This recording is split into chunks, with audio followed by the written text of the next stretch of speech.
생리 주기가 되게 중요해요. 그래서 본인은 정상적이라고 하시기도 하지만 주기가 안 맞는 경우가 좀 있는데, 주기가 왜 결혼한 난임 환자한테는 중요할까요? 두세 달에 한 번씩 하신다 이러면 안녕하세요. 환자 입장에서 최신의 의료 정보를 윤리적으로 전달하는 사무실 의사입니다. 오늘은 시험관 아기에 대한 간단한 과정과 그 다음에 실제 사례를 통해서 시험관 아기를 하고 계신 분들이 도움이 될 수 있는 컨텐츠를 좀 만들어 봤습니다. 자, 시험관 아기 시술의 전 과정을 좀 설명을 드려보려고 하는데요. 보통 병원에 오면 제일 먼저 뭘 하죠? 병원에 오시면 난임인지를 일단은 확인을 해야 되니까 제일 먼저 이제 물어보는 건 결혼을 언제 하셨는지, 피임을 하지 않은 기간이 얼마나 되셨는지를 물어보게 됩니다. 실제로는 결혼 기간도 중요하고 또 하나 제일 중요한 것 중에 하나가 이제 나이기도 하죠. 네, 그렇죠. 네. 나이가 또 이제 난자 질하고 이런 거와 관계가 있으니까. 그 다음에 또 생리 주기가 되게 중요해요. 그래서 본인은 정상적이라고 하시기도 하지만 주기가 안 맞는 경우가 좀 있는데, 주기가 왜 결혼한 난임 환자한테는 중요할까요? 월경 주기가 빠르냐 아니면 느린 편이냐도 중요한 것 같고, 두세 달에 한 번씩 하신다 이러면 결국에는 배란이 되는 시기를 예측을 할 수가 없는 거기 때문에 집에서 그냥 혼자서 시도를 하시기에는 조금 한계가 있는 것 같습니다. 그래서 병원에서 적절히 배란 유도제 같은 걸 투여하면서 스케줄이나 이런 부분들을 앞당길 수가 있는 거고요. 그렇죠. 진료를 많이 보다 보면 이 관계 횟수가 점점 줄어들면 줄어들지 늘어나는 분들은 별로 없으세요. 없죠. 바쁘시기도 하니까. 그래서 네. 배란 날짜도 굉장히 중요하다고 저희는 보고요. 그럼 그 다음에는 난임 검사 어떤 거 하죠? 기본적으로 저는 세 가지 말씀드리는데요. 나이나 아니면 월경 주기를 통해서도 물론 난소 나이나 어떤 난소의 기능을 평가를 하는데 도움을 받을 수도 있지만, 호르몬 검사를 좀 해보시는 걸 권장드립니다. 난자의 양적인 부분을 평가할 수 있는 지표가 되고요. 그리고 두 번째로는 나팔관의 기능을 좀 보게 됩니다. 나팔관 조영술 등을 해서 정자와 난자가 만나는 길이 제대로 기능을 하는지를 보게 되고요. 마지막으로는 남편분의 정자의 기능 이상 여부를 정액 검사를 통해서 하게 됩니다. 병원 한 두 번만 오시면 되니까 난임 검사 생각보다 어려운 검사는 아닙니다. 난임 검사가 끝나면 저희가 이제 그 결과를 보고 배란 유도를 할지 아니면 인공수정을 할지 시험관을 할지 상의를 하고 진행을 하게 되는데요. 바로 시험관 가야 되는 경우도 있을까요?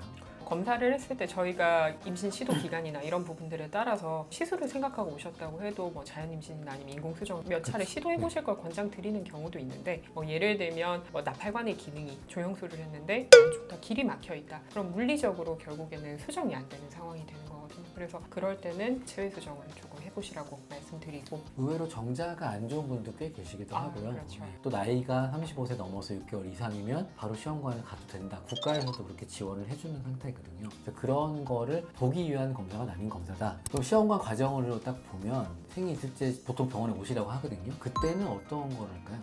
월경 이틀째 오셨을 때 초음파나 일단 그런 부분들을 봐서 기본적으로 난소의 혹이라든지 이런 부분들이 있는지를 평가를 하고, 성선 자극 호르몬 주사, 그런 주사를 맞으면서 한 3, 4일 정도 간격으로 병원에 와서 초음파로 좀 난포 상태나 아니면 내막 상태를 모니터링하게 돼요. 저희가 초음파를 통해서 환자와 대화를 하고 난포가 잘 자라는지 보고 그 난포를 여러 개 자라게 하고, 거기서 이제 난포 터지지 않는 주사를 써서 미리 터지지 않게 하고, 그 다음에 이제 난자 채취를 가서 난자를 채취하고 그걸 이식을 하고. 남편분은 사실 그때만 오시면 되죠.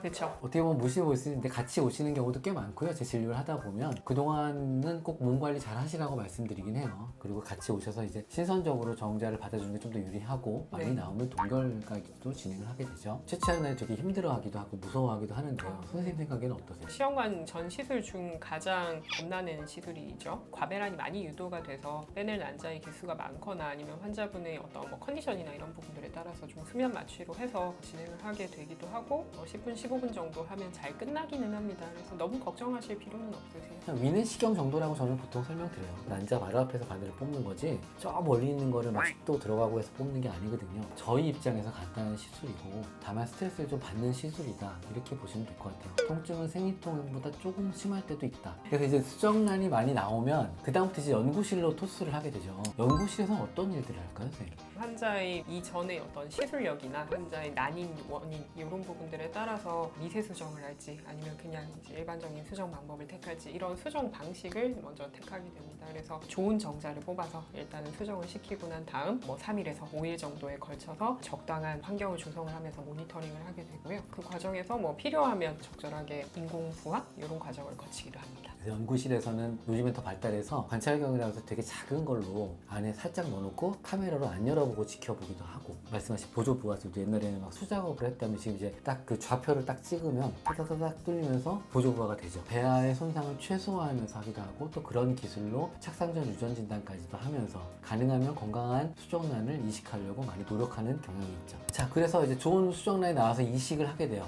이식을 하면 어떨까요? 그 이식하는 당일은 아플까요? 물론 경우에 따라서 좀 다르기는 한데 대부분의 경우에는 별 큰 통증은 없이 그냥 5분 정도 내로 간단하게 끝나는 시술입니다. 마취나 이런 부분들은 필요가 없고 다만 이제 자궁강이 많이 휘어 있거나 이런 경우에는 조금 얘기가 다를 수는 있어요. 이식하고 나서 한 통계적으로는 40분 정도만 누워 있으면 특별히 문제가 없다고 되고요. 황체기 보강하는 거는 꾸준하게만 하시면 착상에 즉 임신에는 특별히 문제가 없다고 돼 있긴 합니다. 요즘에 또 많이 동결하는 경우도 있고 모아서 하는 경우도 있기 때문에 네. 몸이 편안할 때 이식하는 쪽을 더 권장드리긴 해요. 여태까지 과정을 한번 설명드린 이유는 제가 그냥 사례를 설명드리면 이해가 안 갈 수 있어서 그 사전 작업으로 설명을 드린 거고요. 이런 것들을 같이 한번 설명드려서 볼게요.